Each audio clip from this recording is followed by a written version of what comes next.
दोस्तों नमस्कार। आइए हिंदी की पाठशाला में आप सब लोगों का एक बार फिर स्वागत है। आज हिंदी व्याकरण में कुछ खास शब्दों पे चर्चा। जो शब्द हमेशा पुल्लिंग ही होते हैं और वैसे शब्द जो हर हाल में स्त्रीलिंग होते हैं, और ख़ासकर कुछ प्रदेशों में वाचन के स्तर पे यानी बोलने के स्तर पे इन शब्दों को लेकर के हमेशा भूल या चूक हो जाती है।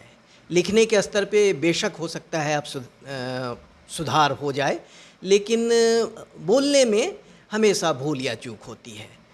तो जैसे कुछ प्रदेशों में लोग कहते हैं कि हवा बहुत ठंडा बह रहा है या गाड़ी बहुत तेज़ चल रहा है, तो ये बोलने में तो उनसे चूक होती है, लेकिन लिखने में व्याकरण के स्तर पे जब वो मन से एकाग्र होते हैं, सोचते हैं कि अब मुझे परीक्षा देनी है या कहीं स्कूल में या कॉलेज में लिखना है, तो बेशक वो लेखन में सही हों, लेकिन बोलने में उनसे हमेशा भूल हो जाती है।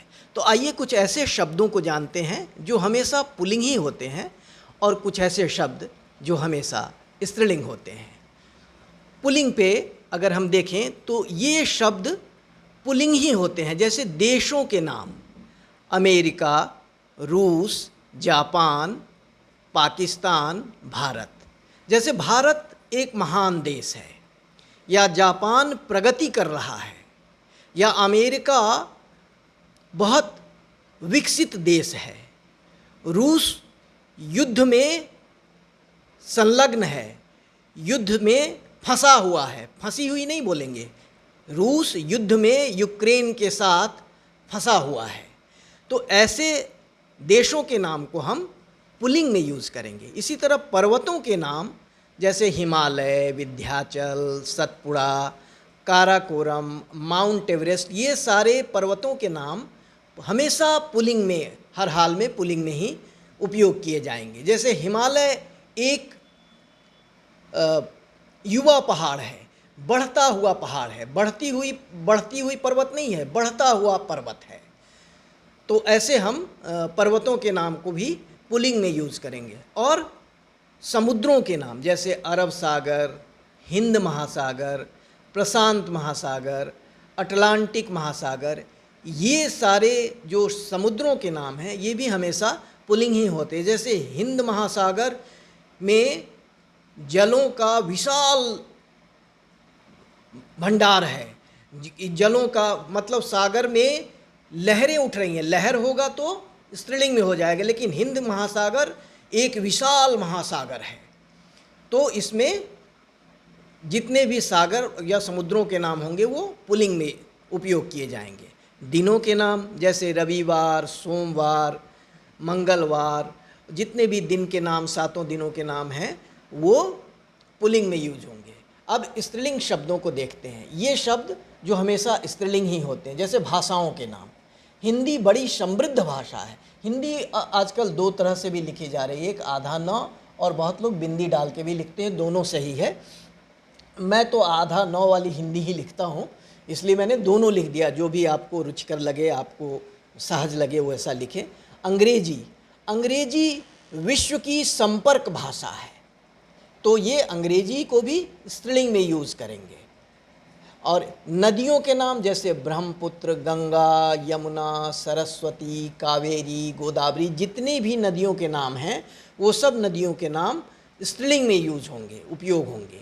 जैसे गंगा सबसे बड़ी नदी है, यमुना अब प्रदूषित हो रही है।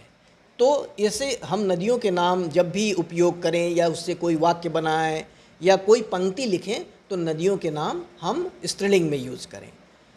नीचे देखते हैं इकारांत शब्द जो भी हैं, जो दीर्घ ई से शुरू होते हैं। दीर्घ इकारांत मतलब दीर्घ ई से शुरू होते हैं, तो जिसमें दीर्घ स्वर लगे। जैसे नदी, तो नदियाँ बह रही है या नदी बह रही है या नदी उफान पर है, नदी में बहुत उफान पर है, नदी बह रही है। पोथी, कॉपी, मेरी कॉपी कहाँ है, तो कॉपी भी स्त्रीलिंग में। उसकी टोपी लाल रंग की है या हरे रंग की है, तो टोपी भी हम स्त्रीलिंग में ही यूज़ करेंगे। चोटी, सीटी और रोटी रोटी अच्छी बनी है, तुम्हारी रोटी गोल है, तो ऐसे रोटी को भी हम स्त्रीलिंग में, और सीटी बज रही है तो सीटी को भी हम कुकर की सीटी बज रही है, तो जैसे सीटी को भी हम स्त्रीलिंग में ही यूज़ करेंगे। और वैसे कुछ शब्द जो मैंने पिछले वीडियो में बताया था कि जैसे हमेशा पुल्लिंग होते हैं, जैसे मोती, दही। दही में तो बड़ी ई की मात्रा है, लेकिन फिर भी दही पुल्लिंग है। दही खट्टा है, न कि दही खट्टी है। दही जम गया है, न कि दही जम गई है। तो दही, घी, जी, मेरा जी मिचला रहा है। जी, पानी और मोती, ये 5 शब्द भी हमेशा पुल्लिंग में उपयोग किए जाते हैं। तो आज के वीडियो में हम पुल्लिंग और स्त्रीलिंग शब्दों को देखें कि कौन से शब्द स्त्रीलिंग होते हैं, कौन से शब्द पुल्लिंग होते हैं। वैसे तो शब्दों के ज्ञाता आप हो सकते हैं, लेकिन कोई भी व्यक्ति शब्दकोश नहीं हो सकता। इसीलिए हिंदी व्याकरण और शब्दों पे चर्चा जारी रहेगी। मेरा अगर वीडियो आप लोगों को पसंद आए, अच्छा लगे, तो आप मेरे चैनल को सब्सक्राइब भी कीजिए और मेरे वीडियो को लाइक कीजिए। बहुत बहुत आभार, धन्यवाद।